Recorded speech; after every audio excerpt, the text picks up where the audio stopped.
Usa ka pagtuo, usa ka tingog, usa ka katawhan.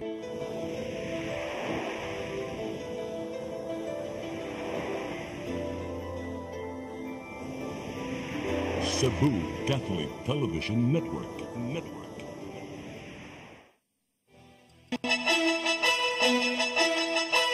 Uluhan sa mga balita sa Sayri 47. 200 ka mga pangan gitangtang sa Comelec sa listahan sa mga rehistradong botante sa syudad sa Mandaue. 24 ka mga armas nasakmit sa kapulisan sa Dakbayan sa Sugbo sa nagpadayong Comelec gun ban. Gipangayong dugang 200 pesos nga suhulan sa mga trabahante sa pribadong sektor nakalusot sa second reading sa Kongreso. Managsuon nga illegal nga namaligya og wildlife species na sikop sa National Bureau of Investigation. Sugbo, Kabisayan ug Mindanao, Pilipinas ug katawhan kutos maabot sa tong Sibya sa tibuok kalibutan mayong hapon. Live kita karon sa CCTN Channel 47 ug kini ang tulumanon sa nagunang kasayuran nga angay natong masayran. Sa nga ni Attorney Danica Caballes, ako si Dennis Tabar ug kini ang Sayri 47.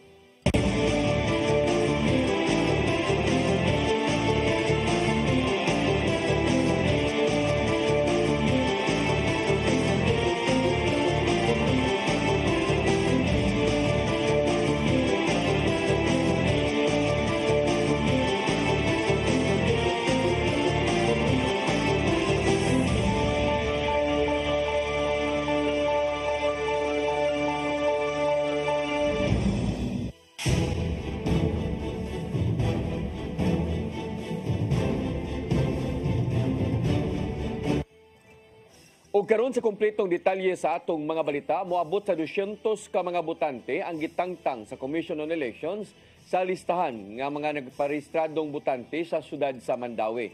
Sagad kanila ni transfer nagikan sa laing lugar o nangamatay. Ang kasayuran ihatod ni Mary Rose Sagarino. Nakuhaan og kapin 200 ang mga rehistradong botante sa syudad sa Mandaue. Kinihuman gipangtangtang sa Commission on Elections ang ilang mga pangan sa listahan tungod ni balhin na sila og rehistro sa laing lugar o baka nangamatay na. Matud ni Attorney Ana Flor Gohilde, ang election officer sa Comelec Mandaue, nga aduna usab gipangtangtang ang mga nagduble ang registration. Ang purpose rin nato para di siya kabutar diri, butar po siya kung asa siya na rehistro kay ni transfer na di ay siya, especially if duol ra gani ihang girehistrohan. So let's say Mandaue City siya, ni transfer siya Cebu City. So doon ra kaayo. So pwede siyang mubutar Cebu City, pwede po sa Mandaue. So mo na nga ato siyang i-cross out. Nagpadayon ang pagtangtang o pag-cross out sa Comelec sa ubang mga botante. Tinguha nila nga mahuman karong Huwebes. Giklaro usab ni Gohilde nga dili sila gilayon makatangtang sa mga botante nga namatay na. Matud niini nga igo lang sila nagtan-aw kung unsa man ang ipasa sa local civil registrar o kung adunay mopahibaw nila nga mga tagtungod. Ako lang i-clarify no na amagoy uban mo ingon nga ang listahan o kanang ang patay na apalagi sa lista. Probably because this person died outside Mandaue City. So let's say namatay siya sa Cebu City kay niadto siya sa Chongwa, Cebu City, no? So ang iyahang fact of death ngadto gi-report sa LCR Cebu City. Matud pa ni Gohilde nga kung walay makapahibaw kanila, mawala lang sa listahan ang botante nga namatay na tungod sa kapakya sa pagbotar sa nagsunod nga duha ka eleksyon. Mary Rose Sagarino, CCTN News. Kapulisan sa Dakbayan sa Sugbo nakasakmit og 24 ka mga armas sa padayong pagpatuman sa Comelec gun ban. Ilang gipasigarbo nga miubos ang crime statistics sa syudad sa Sugbo sa tibuok buwan sa Enero, itandi sa susamang period sa miaging tuig. Ang kasayuran ihatod ni Arnold Bustamante. Sukad na itong Enero 12, 2025 sa pagsugod sa election period, nakalusad na ang Cebu City Police Office og 657 ka mga checkpoints aron ipatuman ang nationwide Comelec gun ban. Og sa mga period, nakasakmit na sila og 24 ka mga armas, di napasakaan na og kaso ang mga suspitsado ngadto sa korte. Mato ni Police Lieutenant Colonel Maria Teresa Magatangay, Deputy City Director for Operations sa CCPO, atol sa open line forum nga kasagaran sa mga nakuha nga armas, mga revolver ug nasakpan kini sa mga checkpoints. May pasabot hinuon kini nga kasagaran kasagaran sa mga nadakpan, wala masayod nga mipatuman ang kapulisan ug ang COMELEC sa nationwide gun ban subay sa nakaduol na ang local ug national election karong Mayo 2025 din ang tanang nga permit to carry outside residence gisuspinso. Dili na to tanaw dayon that these are individuals na naadayoy criminal tendencies. Most likely wala sila kasubay that there is already a gun ban in place. So may intercept sila panahon sa checkpoints. And we have to implement the law and file cases against them. So usbo na to nga in-effect ang gun ban and dili ta pwede magbitbit o maski asa na armas even if naapatay PTC-4. So muna ato ang ganahan nga ipasabot sa tanan nila. Samtang gipasagarbo usab sa CCPO nga miubos karon ang krimen sa dakbayan sa Sugbo kung itandi sa susamang period sa niaging tuig. Base sa datos nga gipahibaw ni Makatangay, nakatala lang sila karon og 47 ka mga kaso sa index crimes nga naglangkob sa crime against persons sama sa murder, homicide, physical injury o rape o crime against property sama sa robbery, theft, carnapping, carjacking o cattle rustling. Itandi sa 76 ka kaso sa naging tuig. Gawas ni misaka ngadto sa 99.7% ang ilahang crime clearance o crime solution efficiency nga nagpasabot nga ang mga krimen nga nahitabo sa syudad sa Sugbo halos nasulbad ang tanan nga nagpasabot malinawon og hapsay ang dakbayan. So ako ang maingon nga ang inyong kapulisan nga sa Cebu City tutok sa tanan nga crimes na nahitabo diri and compared sa statistics nga ato ang natala karong tuiga, very peaceful ang Cebu City karon. Ipasabot ni Makatangay nga ang kasagaran nga krimen nga mahitabo mao kini nga kaso sa kawat o physical injuries nga usa sa kanunay nga mahitabo sa dagko nga mga syudad sama sa dakbayan sa Sugbo. Usa sa rason sa pag-ubos sa krimen sa syudad sa Sugbo tungod kini sa sumsum nga police visibility sa mga dapit nga dunay taas nga krimen ug ang dali nga pagtubag sa mga pulis kung dunay mahitabong alarma. Arnold Bustamante, CCTV. Kapulisan sa dakbayan sa Sugbo miklaro nga dili mahimong hinagiban nga magamit sa politika ang pagpatuman sa revitalized Oplan Katok sa Philippine National Police. Kabahin kini sa mga gun holder nga wala ma-renew ang ilang mga armas ning nagsingabot nga midterm election. Ang kasayuran ni hatod pagbalik ni Arnold Bustamante. Subsub na ang pagpatuman sa Philippine National Police sa revitalized Oplan Katok. Din mohimo sila og door-to-door paggukod sa mga illegal nga pagtiner og armas ning nakaduol na ang local ug national election sa Mayo 2025. Apan mitwaw ang kabalakas sa pipila ka mga organisasyon basin mahimo kini nga hinagibaan aron gamiton sa politika nga gitawag nila og political intimidation. Si Police Lieutenant Colonel Maria Teresa Makatangay, ang Deputy City Director for Operations sa Cebu City Police Office, mibutyag nga wala kini mahitabo dinhi sa dakbayan sa Sugbo nga ang ilang Oplan Tokhang nasagulan og politika. Gani sukad sa nang labay nga mga eleksyon gila ang syudad sa Sugbo nga malinawon og walay natala nga election related incidents ug dili intense ang dagan sa politika dinhi. Here in Cebu City, wala man na happen gyud diri sa atoan. And I don't think it will be used as a tool to weaponize any party, to serve any parties and their interests. So mo lang na ang ato ang ginakasalig sa tibuok Cebu City. Again, wala kay incidents diri o wala kay ERI gitawag karang election related incidents current o sa mga nanglabay. Historical data magtalas wala na siya diri sa Cebu City. Wala kay intense political rivalry pod na natala o na record o na matikdan. Natala na record o na matikdan nga sa Cebu City. Amat kuno galing man nga mahitabo kini dinhi nga dunay mga pulis nga migamit sa Oplan Katok aron iharas ang usa ka kandidato. Gipaniguro ni Makatangay nga manubag kining mao nga personnel ug pasakaan nila og kaso sa korte. Dugay na ang maong programa sa kapulisan nga gihimo di na sila listahan kinsa kini mga individual nga dunay armas nga wala ma-renew ang lisensya nga angayan nga awhagon nga itahan ang ilang armas. Sukad kini nga gipatuman sa CCPO wala pa reklamo ang ilang nadawat kasi lagi abusaran sa mga pulis nga mihimo sa Oplan Katok. And if ever mong gani na ang gani may tabo na ingon the PRO7 is on top of everything and definitely those who will be doing that nga mga PNP personnel will definitely be charged accordingly. Pasabot si makatangay nga doon ay mga pulis personnel nga gitahasan nga marusa og plan katok din padalhan og suwat ang usa ka gun holder ug gihatod kini silang pidianan apan kung ang maog gun holder magmagahi sa pagtahan siyang armas ug wala motuman sa tagal nga gihatag kaniya dinhi namatod pa mohimo og legal nga aksyon ang kapulisan pinaagi sa pag-apply sa korte og search warrant ug mahimong target na kini sa pagpangronda gamit ang kamanduan sa korte. They should be afraid that they'll be subject of a search warrant. We do not just enter the house and conduct raid. We do the proper application of a search warrant against these people, hypothetically. But technically, that's how we do it. Ang tumong sa subsub nga pagpatuman sa Oplan Katok aron kanikayan na magamit sa eleksyon sama sa armed groups ang mga armas nga wala lisensya. Gitinghwa sa kapulisan nga mahipos ang tanang loose firearms sa dili pa ang eleksyon sa Mayo aron malikayan ang kasamok sa piniliay. Arnold Bustamante, CCTV News. Dili manghilabot si Presidente Ferdinand Bongbong Marcos Jr. sa mga gidusong impeachment case. Batok ni Vice Presidente Sara Duterte. Suma pa ni Executive Secretary Lucas Bersamin nga ang Kongreso mismo maoy mag-igo kay mahimo silang makapahigayon niini. Dugang pa niya nga gitahod sa Presidente ang isig ka institusyon diin lahi ang jurisdiksyon sa Kongreso nga gilangkuban sa mga magbabalaod. Kini ang nahimong reaksyon sa Malacañang human mibutiag si House Secretary General Reginald Velasco nga itunol ngadto sa House Speaker ang tulo ka impeachment complaints. May kalabutan kini sa giingong dili makaturunganong paggamit ni Vice Presidente Duterte sa confidential funds sa nanglabay nga mga tuig.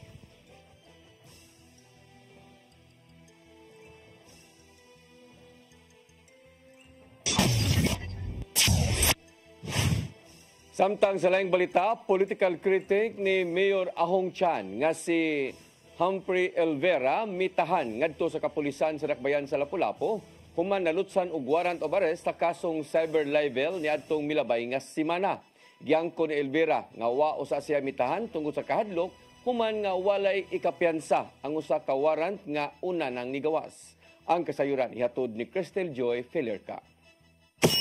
Mitahan ngadto sa Lapu-Lapu City Police Station 3 kagahapon sa alas 10 sa buntag ang tattoo artist ug political critic nga si Humphrey Elvera human nalutsan og warrant of arrest niadtong Enero 30 ug 31. Si Elvera mao'y admin sa Facebook page nga kamatuoran sa Upon ug sa nilabay nga mga interviews giangko niyang usa siya ka kritiko ni Lapu-Lapu City Mayor Junard Ahong Chan. Ang mayor mao'y nipasaka og kasong cyber libel kay Elvera tulo ka buwan ang nilabay. Matud ni Police Lieutenant Colonel Christian Torres, ang spokesperson sa Lapu-Lapu City Police Office, nga duha ka warrant ang na-serve kay Elvera. Ang usa niini upat ka ihap sa cyber libel, samtang usa ka ihap sa cyber libel ang usa ka warrant. Sigon pa ni Elvera nga paglusot sa warrant, desidido siyang mo surrender. Apan sa duha ka warrant nga nilusot, usa lang niini ang may piyansa ug ang usa adunay suwat nga not bailable. Hinungdan nga wala siya modayon sa pag-surrender ug giangkon nga nahadlok siya niini. Tago Siyempre tago ta, Nobel, kinsa ganahan maprisuhan na nga on the process ka. And then, ang akong giko na to first is, i-consult ko sa lawyer na ko. And then, sila ilang gi-process. Pagka Friday, ilang giadto sa court, then siya, sayop to Humphrey. Sayop to sila og kon. Upload ato. Gipasabot ni Fiscal Marvin Boyles, ang Associate City Prosecutor sa Lapu-Lapu City Prosecutor's Office, nga bailable ang kasong cyber libel. Yes, violation of Article 4C4 is bailable. Itataw hinuon sa Regional Trial Court Branch 27 sa Lapu-Lapu City nga ang warrant nga adunay not bailable usa ka clerical error ug ilan na dayon kining napulihan sulod sa 24 ka oras.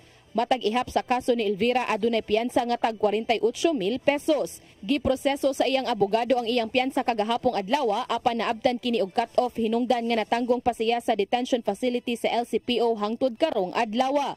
Gibutyag ni Elvera nga misurrender siya tungod kay andam siyang moatubang sa kaso nga gipasaka kaniya ug dako ang iyang pagsalig nga ma-dismiss ang maong kaso. Samtang kini na lang ang nahimong pahayag ni Mayor Junard Ahong Chan sa pagsurrender ni Elvera. Na ay nidagan yun ang justisya. Ang iya dili man siya ingon nga ni-criticize nga kanang sa iyang nakita na isip usa ka magbubuhis, but ang iyang pag-criticize is gumikan kay dunay siya'y kandidato nga iyang gisuportaran. Apan sigon pa ni Elvira nga tungod sa maong kaso nga gipasaka kaniya sa mayor, mas nakapadasig kini kaniya. Mapa-inspired na ko. Ha? Kaya kung hadlok manggod ta, ang atong giatake diri gud public officers. So naanam tayo Supreme Court ruling nga in the long run dismiss ra gyapon na kay ang giingon sa Supreme Court, kung public official ka, you don't have to have an onion skin. Dapat dili ka balat sibuyas. Crystal Joy Felerca, CCTN News.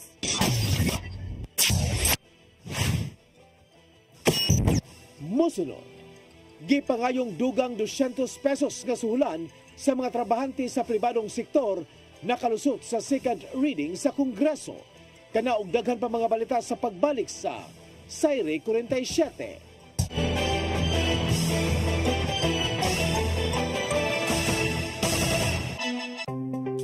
Discover the beauty of the Philippines.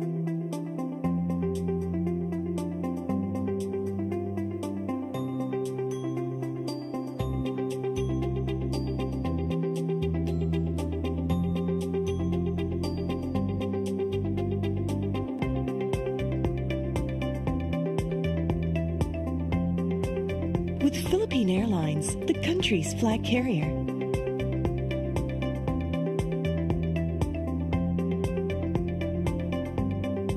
The airline that lets you feel the warmth of the nation.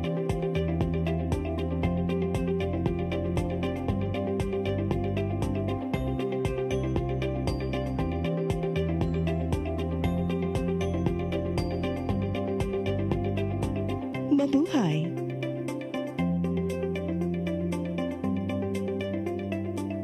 Welcome to CCLEX, the future of toll bridges, where safety, convenience, and cutting-edge technology come together seamlessly.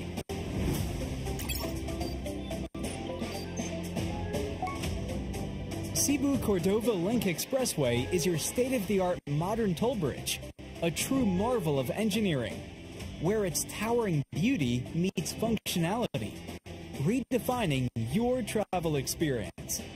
This 8.9-kilometer expressway boasts a host of remarkable and sophisticated features, pioneering inclusivity in expressways in the country.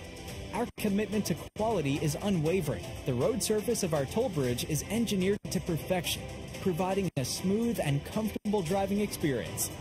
Raises the bar of the lifestyle of people around us. Experience the future of toll bridges with us.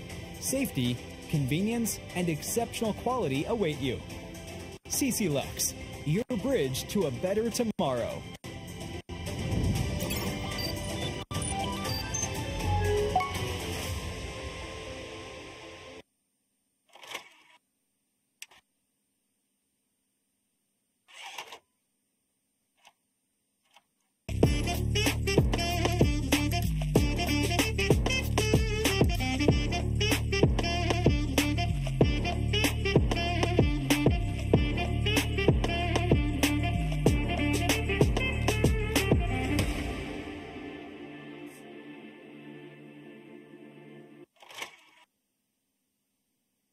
Your path to a new start. Nutrition. Exercise and elimination. Water.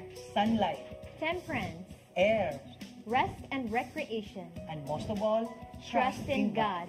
Learn from our doctors. Be blessed by the testimonies of our overcomers. Ang inyong programa, Alam sa may sakit, walay sakit, ug dili ganahan magkasakit. OzoneMed Wellness Clinic New Start. Napapanood every Saturday, 8 to 9 a.m. Dinhilang sa CCTN Channel 47. New Start, OzoneMed Health and Wellness Talk. Bisitaha ang OzoneMed Wellness Clinic na himutang sa BPI Cebu Corporate Center, Luzon Avenue, corner Archbishop Reyes Avenue, Cebu City. Ang kinabuhi, puno sa hagit. Sumpay na ka, Dria! Ay, paginarte!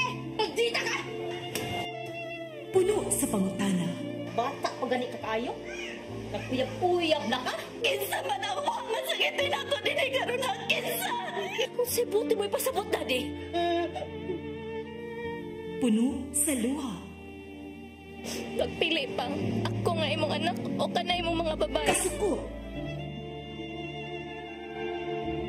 Yung ano pa? Ito ka ni Papa. Apan bisan mangit-ngit pa ang imong kalibutan, aduna pa'y nagpahiping kahayag. Aduna ka pa'y kasumbungan.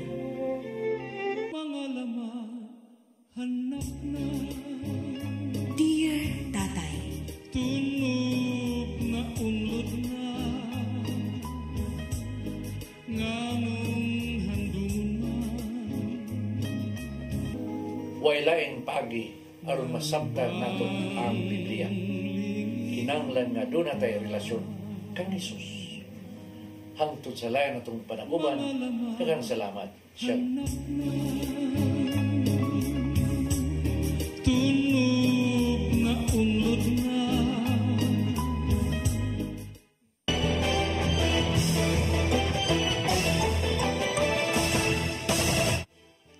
Balik sa atong mga balita, balaod nun alang sa dugang 200 pesos nga suhulan sa mga nanabaho sa pribadong sektor, gioyonan sa second reading dito sa Kongreso.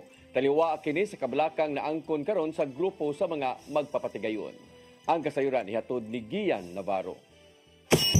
Aprobado na sa Kongreso sa ikaduhang pagbasa ang balaod nun alang sa gitinguhang 200 pesos nga aumento sa suhulan ngadto sa mga nanarbaho sa pribadong sektor. Ubos sa House Bill number 11376, kinanang maapil sa maong dugang suhulan ang mga nanarbaho nga contractual ug subcontractual nga arrangements ingon man mga anaa sa agriculture ug non-agriculture. Nasayran nga pinaagi sa mong balaod nun did-an ang Regional Tripartite Wages and Productivity Boards sa pagpatuman og dugang suhulan ngadto sa mga nanarbaho sanglit among lakang pinasubay man sa Wage Regionalization Act kon Republic Act 6727. Samtang ang mga gagmayng patigayon mahimo makaypahimo sa mga incentives gikan sa Department of Labor and Employment kundule aron matuman usab ang wage increase. Ang kinsa makalapas nini silutan og multang 100,000 pesos hangtod 500,000 pesos o mapriso gikan sa 2 ngadto sa 4 ka tuig. Nasayran nga ang 200 pesos nga aumento sa suhulan mo'y sangputanan sa nahimong panagsabot tali sa Kongreso ug labor groups. Taliwa kini sa kabalaka sa grupo sa mga magpapatigayon nga posibleng mosangpot sa pagkatangtang sa ubang mga trabahante human di ma-afford among aumento. Daan ang nakita sa Philippine Chamber of Commerce and Industry nga moresulta gyud kini sa pagsaka sa mga nagunang palaliton tungod lang sa dugang gastuhanan. Gian Navarro, CCTN News. Katukuran sa Package 1 sa Cebu Bus Rapid Transit Project, 85% nang nahuman o mahimong gamiton karong Marso. Gitingwa usab nilang masugdan ang Package 2 ug 3 sa maong mega infrastructure project sa Dakbayan karong Hunyo. Ang kasayuran hatod ni Mary Rose Sagarino. Gitaho sa project management sa Cebu Bus Rapid Transit nga 85% nang nahuman ang package 1 niini gikan sa Kapitolyo paingon sa South Bus Terminal. Suma pa silang engineer nga si Norvin Imbong nga pipila na lang sa gihatagan og pagtagad mao ang pagpatiwa sa istruktura sa bus station ug ang link to the port. Gitrabaho usab nila ang pagpanindot sa daplin sa daan isip kabahin sa maong proyekto. Karong hawa na ang habig sa Kapitolyo. Pabutangan na lang kini og pipila ka platform nga mao'y agian sa mga bus nga ilang gipalit karon.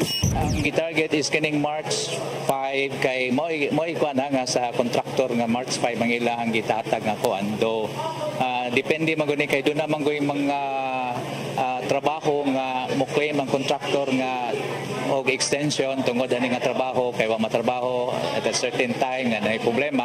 Gitinguha nilang mahuman ang package 1 sa CBRT karong Marso ug mahimong maagian sa mga bus nga gipahaom niini aron mahatagan og pagtagad ang package 2 ug 3 nga mao'y agian gikan sa South Bus Terminal paingon sa South Road Properties. Target nilang masugdan ang proyekto labing sayo karong Hunyo. Atong gitanaw siguro mga June, July, depende kay na mag-usahay ang procurement late gamay, madugay. Pero sa mo experience ni-take og mga 6 months sa package 1. Usa ang nahimong dagan sa CBRT project construction sa mga gipangtuki sa nakalabay lang nga Regional Development Council 7 meeting sa nilabay nga simana. Suma pa ni Mayor Raymond Alvin Garcia nga nihangyo si Presidente Ferdinand Bongbong Marcos Jr. sa mga implementers nga makigalayon gyud pirmi sa LGU. Hinuon pa dayon usab ang dugang pang mga pagtuon bahin sa maong mega infrastructure project sa dakbayan sa Sugbo. Pero make sure that you coordinate with the local government is concerned. Because kaiba ba yung ikang BBM, no? The president comes from local government. Diba? He was governor, etc. So kahibagid siya where we are coming from. Mary Rose Shagarino, CCTN News. Giauhag sa LGU Liloan ang katauhan nga ipabilin ang kahinlo sa palibot ilabi na sa Kabaybayunan. Subay kini sa kabalakang naangkon sa netizens bahin sa mga basurang nagkatag sa Kabaybayunan sa barangay Katarman. Nahitabo kini niadto nakalabay nga weekend diin daghan ang namalit o nangaon sa priskong seafoods. Hinoon gihinlo ra sa mga manindahay ang mga nagkatag nga mga basura human sa ilang pagpamaligya. May pasalig usab ang LGU uban ang mga barangay officials nga mas pakusgan ang ilahang mga lakang aron dili na masubli pa ang pagkatag sa mga basura sa Kabaybayunan. Commission on Population Development 7 mitataw nga tinarong og tiunay ang gidusong comprehensive sexuality education. Nakita nila kini isip usa ka sulbad sa nagkasaka ug nagkabata nga kaso sa adolescent pregnancy sa rehiyon. Ang kasayuran ni Hatod ni Gian Navarro. Gitataw sa mga kadagkuan sa Commission on Population Development 7 nga tinarong gyud ang gidusong comprehensive sexuality education sa tunghaan. Gipasabot sa Assistant Regional Director nilang si Darlene Remolino nga usa kini sa mga estratehiya sa ahensya aron pagsulbad sa nagkabatang adolescent pregnancy nga natala sa palibot. Taliwa sa pagkwestiyon sa mga konserbatibong tao, institusyon o mga politiko. Nakita sa CPD-7 nga tinarong gyud ang matang sa pagtudlo bahin sa sexualidad. Sa datos sa PSA niadtong 2022, kapin 11,000 ang natanang insidente sa sayong pagmabdo sa Central Visayas. Diin, nagagikan sa Cebu Province ang labing daghan. Sagad sa mga nakasinati sa sayong pagmabdos, ana sa 10 anyos hangtod sa 19 anyos nga pangidaron. Sumapaw sab ni Remolino nga seryoso ang ilang buhatan sa pagsulbad niini kay adunay mga biktima usab sa pagpang-abuso. Nga nga gipush gyud nato para mas mapalig-on ang ato ang mga initiatives. And then, mas ma-adapted po siya sa mga required na mga agencies and stakeholders nga mo cooperate para ma-address na to ang issue sa teenage or adolescent pregnancy. Upo sa gidusong CSE, kinanlang gipahaom sa edad ug kultura ang pagtudlo. Unsaon paglikay sa sayo nga pagbabdos o di ba ka, paglikay na usab sa mga sakit tungod sa pakigilawas. Wala hinoy angeng ikabalaka sa ubang sektor tungod kay tinarong ang matang sa comprehensive sexuality education ngadto sa mga bata. We want our children to know unsa man gyud ang parts sa ilang body, to get to know how it functions, no, in relation to their health, in relation to their dreams and aspirations in life, how they are going to protect themselves, no, from threats and other risks, especially posed by not only their peers but also with other people within their community. Awang sa PD7 ngadto sa mga ginikanan nga kung mahimo tarungon sa paghisgot bahin sa sexuality sa mga batanon kay pinaagi sa pag-amuma. Mas masabtan usab nila nganong angayang atimanon ang lawas aron kalikayan ang pagmabdos sa sayong pangidaron. Ato ang siguro natay gamay nga kauaw or kiwaw, no, when it comes to discussing these topics. If you are uncomfortable with this, you may request your local government unit, no? Especially ang atong mga local PopDev officers, local health officers, at ang mga nurses and midwives for information or even training.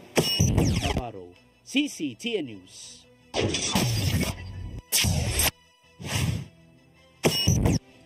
Mosunod, managsuon nga illegal nga namaligya og wildlife species na sikop sa National Bureau of Investigation.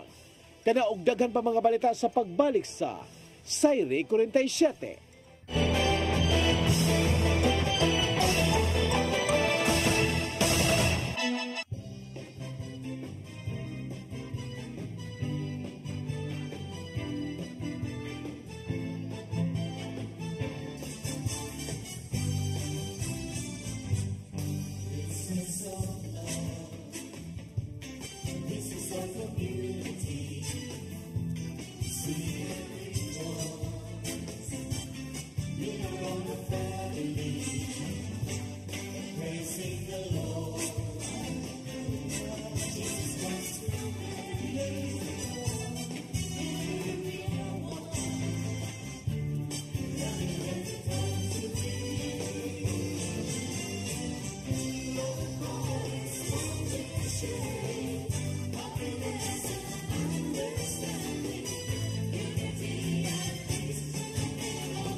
Balik sa ato mga balita, duha ka managsuon na sikop sa operatiba sa National Bureau of Investigation Cebu sa gilusad nilang entrapment operation. Tungod kini sa gingong illegal nga pagpamaligya o wildlife species, lakip na ang mga endangered nga mga Philippine Hawk Eagle. Ang kasayuran ihatod ni Mary Rose Sagarino. Moabot sa 7 ka mga wildlife species ang na-rescue sa operatiba sa National Bureau of Investigation Cebu District Office ato sa entrapment operation nga gipahigayon sa Barangay Tejero, syudad sa Sugbo kagahapon. Ang mga na-rescue nga mga hayop naglakip sa duha ka Indian ringneck birds, usa ka iguana, usa ka sailfin lizard, Burmese python og Philippine Hawk Eagle og Palawan Hill Mayna nga gikonsiderar nga endangered species. Nasikop sa operasyon ang managsuon nga si Abel Dakay ug Ahmad Billy Dakay. Gawa sa mga wildlife species nasakmit usab gikan kanila ang marked money uban sa bayad nagkantidad og 142,000 pesos. Gilusad ang operasyon human adunay ni report sa NBI Sebdo sa usa ka social media user nga nagpangan og kain Dakay nga gidudahan nga nagbaligya og endangered species. Human sa kumpirmasyon ang NBI Sebdo nakigalayon dayon sa DENR 7 sa paghimo og joint operation. For verification bisan na ang i-report nga naani sila stall yun or tindahan aning mga birds sa ano kanang mga pwede man domesticate lang nga birds, so nasa tindahan. So every once in a while na ako mag-inquire nga customer na ba mo ani nga langgam, so sila na daw sila inibuan nga nag-iya nga langgam or unsa man nga wildlife, ilang atuon daw na and then ilang kuanon na sir di man baligya na. So sila yung mangita if naapoy mo pa. Atol sa operasyon, gipangayuan ang managsuon og mga gikinahanglang dokumento apan wala sila'y nahatag. Ang trading karon actively done through the medium of the internet, no? So we will be strengthening our cybercrime patrol patrolling of this trading of endangered species. Nasairan pinaagi sa verification sa DNR7 nga ang mga managsuon walay mga permit sa pagbaligya o paghupot hinungdan sa ilang pagkasikop. Based on our records, the trade of wildlife is rampant since every now and then the office receives reports and emails regarding the sale or possession of wildlife. Sa ilang bahin ang mga managsuon nagkanayon nga igo lang sila nag-ahente aron makaporsyento og dili kining ila. Gihimakak usab nila nga nagbaligya sila sa mga endangered species pinaagi sa Facebook. Lahat nami karon sir kay na ini order ana ba. Nangita sad mi. Asa mi kaila kami ding na amo sir di ko ano man amo na inangkat sad kaila sir. Amo labor sir mong tinda na mi permit. Ay ni nangitag buyer na ngita sila ng gama kabaw mi illegal pero mi offer mo spisyo na offer ang managsuon mag-atubang og kaso kalapasan sa Wildlife Resources Conservation and Protection Act, partikular sa pagnegosyo og pagtransport sa wildlife nga walay tukmang otoridad. Mary Rose Sagarino, CCTN News. Pamilya sa lola nga namatay sa lungsod sa Dumanhog midangop sa National Bureau of Investigation 7 aron ipaubos ang lawas sa autopsy. Buot nilang masayod kung unsa ang hinungdan sa kamatayon kay alang nila imposibleng matangag sa iro ang ulo sa lola. Ang kasayuran ni hato ni Gian Navarro. Nagpadabang sa National Bureau of Investigation 7 ang pamilya so sa kalola gikan sa Barangay Candabong, lungsod sa Dumanhog. Buot nilang ipaubos sa autopsy ang lawas sa 84 anyos nga si Miguela Pocumbarino. Kinsang nakaplagang kadugtaon na ang lawas og naputol ang yang ulo sa ilang payag. Wala makatuo ang pag-umangkon nga si Loretta, kontratista sa nimong gidangatan ni Lola Miguela diin katapusan kini nasigpatan niadtong Huwebes. Apan nagpabilin ang tanghaga nila bahin sa nimong kamatayon sa lola, sanglit imposible man alang kanila ang giingong pagtangag sa iro ngadto sa lawas. Sir, dili sad siguro sir kung mukaon man siguro ang iro sir murag naara jud sa panit or sa unod sir pero dili sad siguro sir madala ang bukog sa iro sir sa may liugan bitaw. Kay mao magud siya may gisigig kuan diri ang yang unod sir. Gusto nila masuta pinagi sa autopsy ug dugang pang investigasyon sa NBA 7 kung aduna bagay foul play nga nahitabo sa mga lola. Gitataw usab nila nga wala nila gipasagdaan ang mga lola ug wala sila nailhan nga kontra sa ilang dapit. Barangay man na sila sir na kuan nag-abot mo ganito ang duha ka lungsod nga pulis kay ang side sa akong ate ya ning kontak sa barangay Kansayahon nga mo na nahitabo sa ilang isuon. Ya ang side sa akong titi ning kontak sa barangay Dumanhog mo na nahitabo sa among kuan nanay tapos mo to sir nag-abot sila dito sa balay sa akong nanay. Yawa na ko kabalo sir kung unsay taga-diin ang nagkuha nila dito.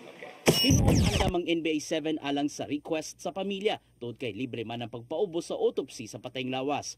Sumapa sa regional director nilang si Attorney Renan Augustus Oliva nga dili basta-basta ang prosesong himuon. Ang request there is is for autopsy. So we suggested nga investigate na tong appeal kay ang determination good sa cause of death is not autopsy alone.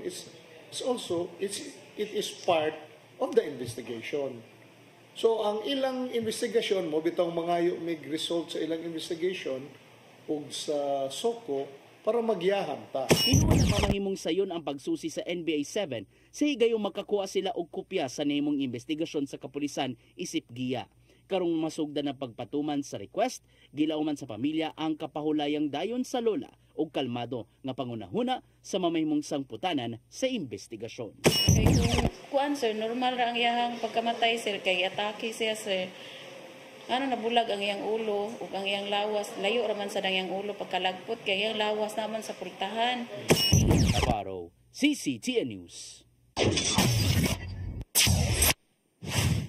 Nadakpan sa mga sakop sa Mambaling Police Station ang usa ka 15 anyos nga giingong usa ka gang for hire nga kauban usab sa uban nga mga minor de edad sa Mambaling nga una nang nasikop sa kapulisan.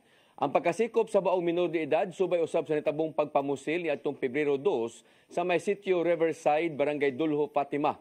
Nasayran sa kapulisan nga ang biktima mao si Madeline Canin Cabahog, 44 anyos, mulupyo usab sa nisgutan nga dapit. Suma pa sa Mambaling Police Station nga duha ka lalaki ang responsable sa krimen. Sa gihimong follow-up operation sa kapulisan, nadakpan ang usa sa mga gunman didto sa Barangay Mantalungon, Dalagit, Cebu kagabi. Nasakmit usab gikan sa gunman ang 45 kalibre nga pistola nga posibleng gigamit sa krimen.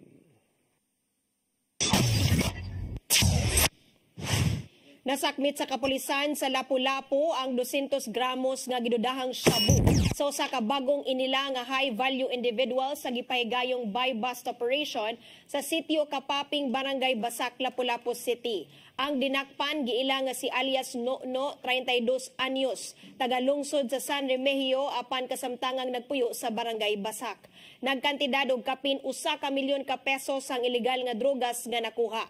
Mato di Police Lieutenant Colonel Christian Torres, upat ka buwan pa lang nagpuyo sa Dakbayan ang dinakpan ug sukad pagabot niya sa Lapu-Lapu mao pay pagsulod niya sa maong matang sa trabaho. Giangkon ni alias No ngadto sa kapulisan nga gidawat niya ang pagka-bodigero tungod sa gihambi niini nga sakit. Dugang pa ni Lieutenant Colonel Torres nga wala pa kini kaso kaniadto sa ilegal nga drogas apan ilang nasubay nga ang mga kaparentihan niini nalambigit sa ilegal nga drogas.